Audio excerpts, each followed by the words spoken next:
The story begins on a bright day as we see two young relatives on a grand ship sailing across the ocean. One is Richard, a lively 9-year-old boy, and the other is Emmeline, his sweet 7-year-old cousin. They were traveling with Richard's father, returning home after a long and tiring journey. Being children, Richard and Emmeline were mischievous, running around and laughing without a care in the world. But their playfulness soon annoyed Richard's father, who sternly scolded them and asked them to behave. Before anyone could calm down, disaster struck. Suddenly, the ship caught fire. The flames spread at a terrifying speed, and soon thick smoke covered everything. People screamed in panic, unable to see through the choking smoke. Chaos broke out as passengers and crew tried desperately to save themselves. Richard's father managed to reach a lifeboat with a few others, quickly rowing away from the burning ship. But in the confusion, Richard and Emmeline were left behind. At that moment, the ship's cook, Patty, came to their rescue. He hurriedly placed both children in a small boat and pushed away from the blazing ship. The smoke was so heavy that he couldn't see where he was going. The little boat drifted far away into the endless ocean, separated from everyone else. Now, Patty and the two children were stranded, lost in the middle of the sea with no food, no water, and no idea where to go. The night was long and frightening, but when morning arrived, Patty spotted something in the distance land. Filled with hope, he rowed with all his strength, and after great exhaustion, they finally reached an island. The place was beautiful, full of greenery, with tall coconut trees spread everywhere. For a moment, they felt safe. Patty began to explore the island, hoping to find people who might help them, but the island was completely deserted. It was then he realized they were trapped. Still, Patty noticed the island had fruits, coconuts, fresh water, and fish, everything they would need to survive.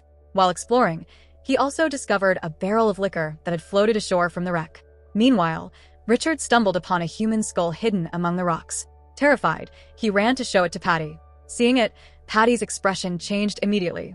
He told Richard to throw it away at once and realized the island might be far more dangerous than it appeared. Concerned, he decided to move the children to the opposite side of the island. That night, as Patty sat drinking from his barrel of liquor, he suddenly heard strange drums echoing through the jungle. Curious and uneasy, he swam quietly to investigate. What he saw horrified him: a statue covered in offerings, with a fresh piece of human flesh placed upon it. Patty immediately understood the truth. This island was home to cannibals who performed human sacrifices. Terrified, he hurried back and warned the children in a serious tone. "Promise me, no matter what happens, you must never cross to the other side of the island. This is the law. You must obey it." Richard and Emmeline were confused and full of questions, but Patty told them stories of savage cannibals who ate children, scaring them enough to stay away. Despite the danger, Richard always believed his father would come back to rescue them. Patty, too, hoped for rescue one day, but until then, he took full responsibility for the children. He taught them how to survive, how to fish, find fruits, build shelter, and protect themselves. For 2 long months, he trained them carefully, preparing them in case anything happened to him. But fate had other plans. One night, after drinking heavily, Patty saw his barrel of liquor drifting into the sea. In a drunken haze, he rushed to save it, but he stumbled, slipped into the water, and began to drown. Unable to save himself, Patty disappeared beneath the waves. The next morning, Richard and Emmeline woke to find him gone. With a telescope, they spotted his body washed ashore on the other side of the island. Believing he had simply drunk too much, they rushed to him in their small boat, hoping to wake him. But no matter how much they shook him, Patty never moved. He had died. The two children were heartbroken.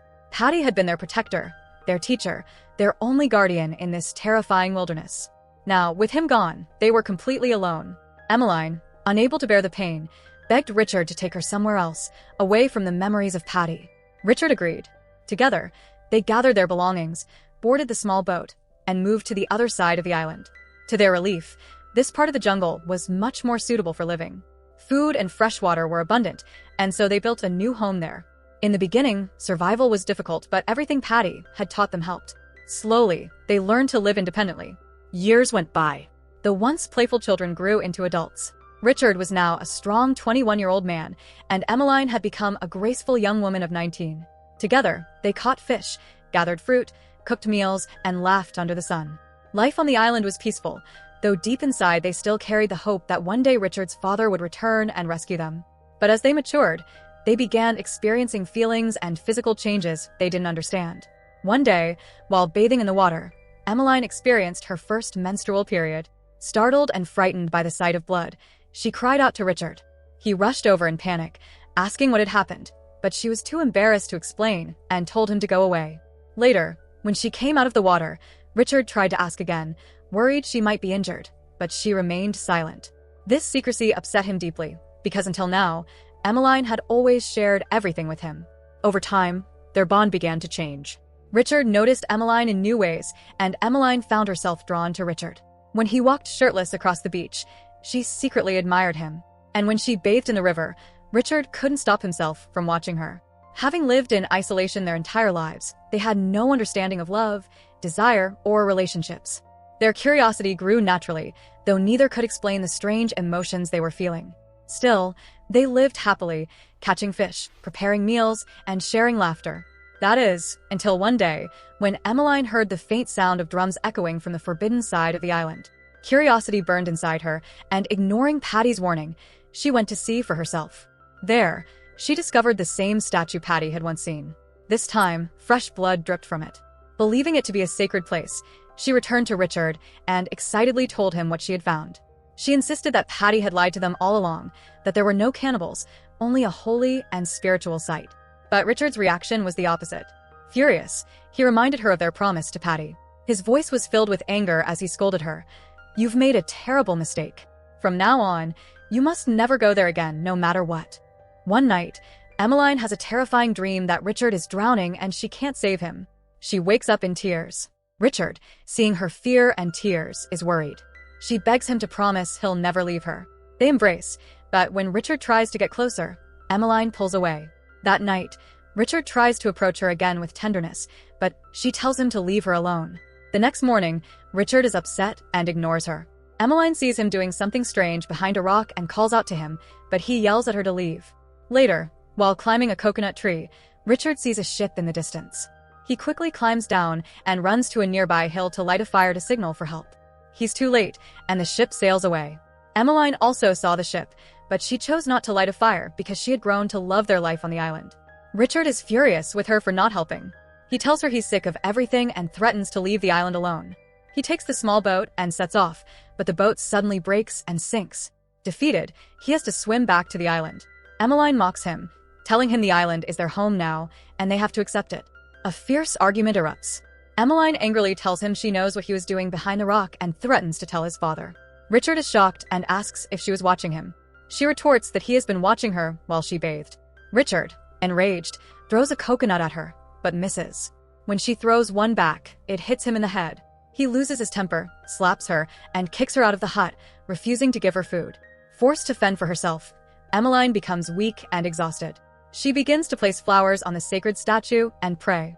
On her way back from the sea, she steps on a poisonous stonefish. The pain is intense, and she can't walk. When she finally returns to the island, a frightened Richard sees her condition. She tells him she was stung and asks him to take her to her sacred place, hoping it will help. Richard carries her to the statue, where she faints. Fearful for her life, Richard sincerely prays for her to be healed. After a while, Emmeline wakes up, completely recovered. She realizes the place helped her, and its peaceful energy allowed her to heal quickly. Richard, relieved and emotional, tells her he was terrified of what he would do if she died. Crying, Emmeline says she thought he was still angry, but he smiles and tells her he's not. They return to their home together. Later, they sit together and talk. They look at each other with love, draw close, and finally express their feelings. This is the first time they understand the feeling that has been growing inside them for years. They begin to live as a couple. Months pass, and Richard notices Emmeline's behavior changing. She no longer gets close to him and feels unwell. When he asks what's wrong, she says she doesn't know, but that she's experiencing vomiting. She places his hand on her stomach and says she feels something different. Neither of them realizes that Emmeline is pregnant. Richard simply assumes she's eating too much, which is why her stomach is growing. One night, Richard hears the drums again. He goes to investigate and sees some of the natives sacrificing a man in front of the statue. Scared, he runs back to Emmeline, only to find her in labor and screaming. He helps her give birth to a baby boy. They are overjoyed and name him Patty. Back in a hut, the baby is crying. They don't know he needs to breastfeed, but when Emmeline holds him, he begins to nurse. Richard tells her about the cannibals, promising they won't let them harm their new family. Several years pass, and their son grows up. They teach him to swim, play, and speak.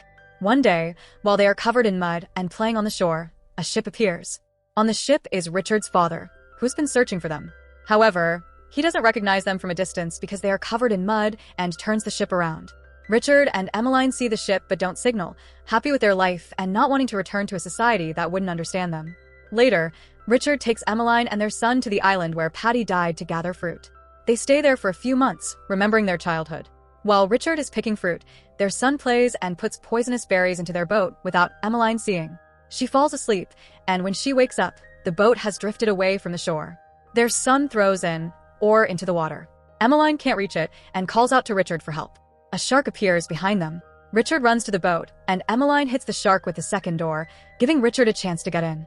But now they are left with no oars, drifting out to sea, too scared to swim back. After 2 days lost at sea, their son gets hungry and eats the poisonous berries. Richard and Emmeline try to get the berries out of his mouth but are too late.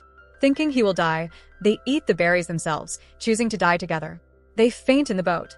However, the berries are not fatal. They only cause them to lose consciousness. Shortly after, Richard's father, searching with his binoculars, spots their boat. He and his men go to check on them and find the 3 of them unconscious. Richard's father, worried, asks if they are dead, but a man assures him they are only sleeping. And with that, the story concludes. So that's it. Hope you enjoy the story. Subscribe and press the bell icon for more videos.